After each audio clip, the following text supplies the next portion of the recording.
ईश्वर गीता छठा अध्याय।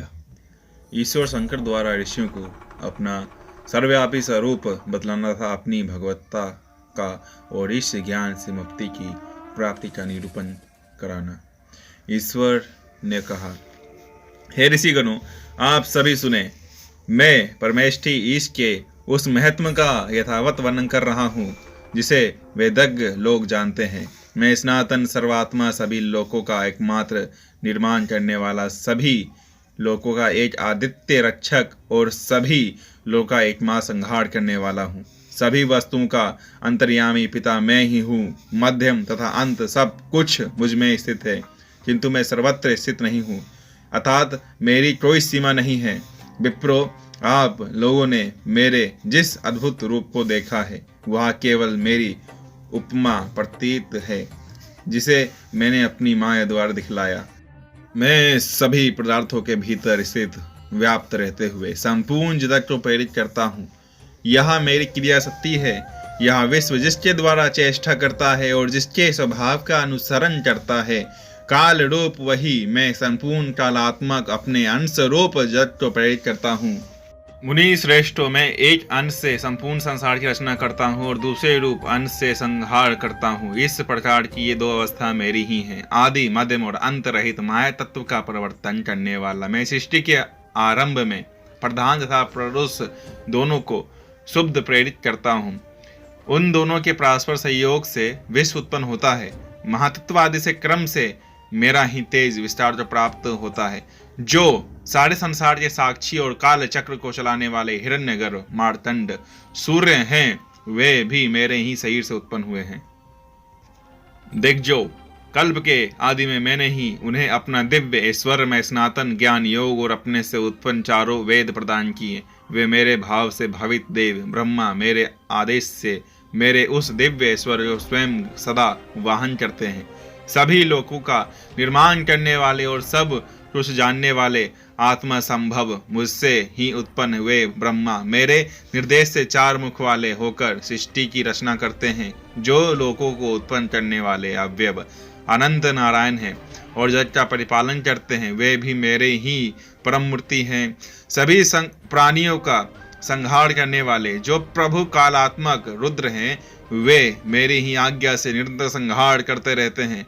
वे भी मेरी मूर्ति हैं। जो देवताओं को हव्य हवनीय द्रव्य पहुंचाते हैं और कव्य ग्रहण करने वाले पितरों को कव्य पहुंचाते हैं, तथा जो पाक में को सब कुछ पचा लेने में समर्थक है, वे अग्निदेव भी मेरी ही शक्ति से प्रेरित होकर यह सब करते हैं। ईश्वर शंकर के निर्देश से ही भगवान वैश्वानर अग्नि रात दिन ग्रहण किए गए आहार को पचाते रहते हैं। संपूर्ण जल के मूल कारण जो देव श्रेष्ठ वरुण है, वे भी ईश्वर के ही निर्देश से संपूर्ण विश्व को जीवन जल प्रदान करते हैं। जो प्राणियों के भीतर और बाहर वर्तमान रहने वाले वायुदेव हैं, वे भी मेरी आज्ञा से प्राणियों के शरीर को धारण करते हैं। मनुष्यों को जीवित रखने वाले जो देवताओं के अमृत के निधान सोमदेव चंद्रमा है, वे भी मेरे ही निर्देश से प्रेरित होकर कार्य करते हैं। जो अपने प्रकाश से संपूर्ण संसार को प्रकाशित करते हैं, वे सूर्यदेव भी स्वयंभू ईश्वर की आज्ञा से विष्टि का विस्तार करते हैं। जो सारे संसार के शासक, सभी देवताओं के ईश्वर तथा यज्ञ करने वालों को फल दे प्रदान करने वाले इंद्र हैं, वे भी मेरी आज्ञा से परिवर्तित होते हैं। जो दुष्टों के शासक हैं और नियम के अनुसार व्यवहार करने वाले वैवस्वान के पुत्र यमदेव हैं, वे भी देवादिदेव शंकर के निर्देश से व्यवहार करते हैं। जो सभी प्रकार के संपत्तियों के स्वामी और धन प्रदान करने वाले कुबेर हैं, वे भी ईश्वर के नियोग से ही सदा प्रवृत्त होते हैं। जो सभी राक्षसों के स्वामी हैं तथा तमोगुणियों को अपने कर्म का फल प्रदान करने वाले हैं, वे भी नृत्यति देव मेरे ही निर्देश से सदा प्रवर्तित होते हैं।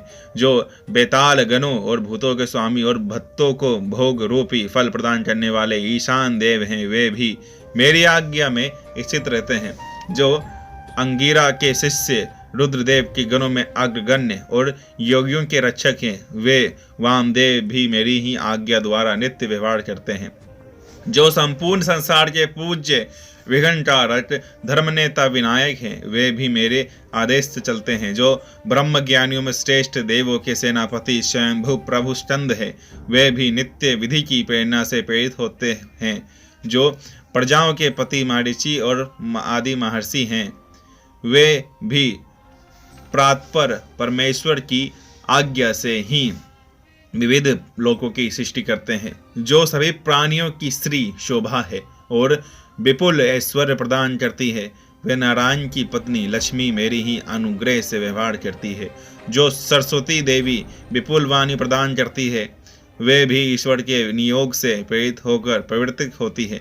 जो सभी पुरुषों को घोर नरक से ताड़ने वाली सावित्री देवी कही गई है, वे भी देवी की आज्ञा के अनुसार चलने वाली है। ध्यान करने पर ब्रह्म विद्या को प्रदान करने वाली जो श्रेष्ठ पार्वती देवी है, वे भी विशेष रूप से मेरी ही वचनों का पालन करती है। अत्यंत महिमा वाले और सभी देवताओं के स्वामी जो अनंत शेष हैं, वे भी देव शंकर के निर्देश से ही संसार को सिर पर धारण करते हैं।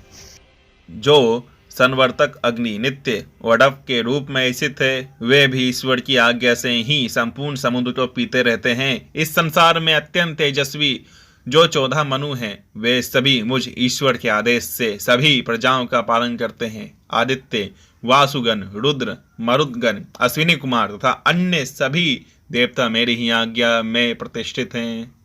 गंधर्व, गरुड़, ऋषि, सिद्धि, साध्य, चारण, यक्ष, राक्षस तथा पिशाच, ये सभी स्वयंभू की आज्ञा में ही स्थित हैं। कला, काष्ठा, निमेष, मुहूर्त, दिन रात, ऋतुएं, पक्ष तथा मास, ये मुझ प्रजापति शिव के शासन में स्थित हैं। युग, मानवतर, पर तथा प्राद, ये सभी तथा अन्य काल के सभी भेद मेरे ही शासन में स्थित रहते हैं। स्वेद, अंडज, उद्भज तथा जरायुज, ये 4 प्रकार के प्राणी और स्थावर जंगात्मक जगत मुझ परमात्मा देव के निर्देश से ही परिवर्तित होते हैं। सभी पाताल और भुवन, सभी ब्रह्मांड स्वयंभू परमेश्वर की आज्ञा से प्रवृत्त होते हैं। बीते हुए भी जो पदार्थ समूह सहित अखंड असंख्य ब्रह्मांड थे, वे मेरी ही आज्ञा से सर्वत्र प्रवृत्त हैं। आगे भी जो ब्रह्मांड होंगे, वे भी सदैव प्रातपर परमात्मा की आज्ञा का आत्मगत अपने अधीन वस्तुओं के द्वारा पालन करेंगे। पृथ्वी, जल, तेज, वायु, आकाश, मन, बुद्धि, भूतादि, तमस, अहंकार और आदि प्रवृत्ति, ये सभी मेरी आज्ञा से कार्य करते हैं। जो संपूर्ण संसार की योनि और सभी देहधारियों को मोहित करने वाली माया है, वह भी ईश्वर के निर्देश से ही नित्य विभिन्न रूपों में विवर्तित होती रहती है। जो देहधारियों के आत्मस्वरूप परात्पर पुरुष देव कहे जाते हैं, वे भी नित्य ईश्वर के नियोग से ही कार्य करते हैं। जिसके द्वारा मोह रूपी कलमश को धोकर उस परम पद का दर्शन होता है, वह विद्या भी महेश की आज्ञा के वश में रहने वाली है। इस विषय में और अधिक क्या कहा जाए। यह संसार मेरी ही शक्ति से शक्तिमान है। मेरे द्वारा ही संपूर्ण जगत प्रेरित किया जाता है और मुझ में ही उसका लय भी हो जाता है। मैं ही भगवान ईश स्वयं प्रकाश सनातन और परमात्मा परम ब्रह्मा हूँ। मुझसे अतिरिक्त और कुछ भी नहीं है। इस प्रकार यह परम ज्ञान मैंने आप लोगों से कहा। इसे जान लेने से प्राणी जन्म तथा संसार के बंधन से मुक्त हो जाता है।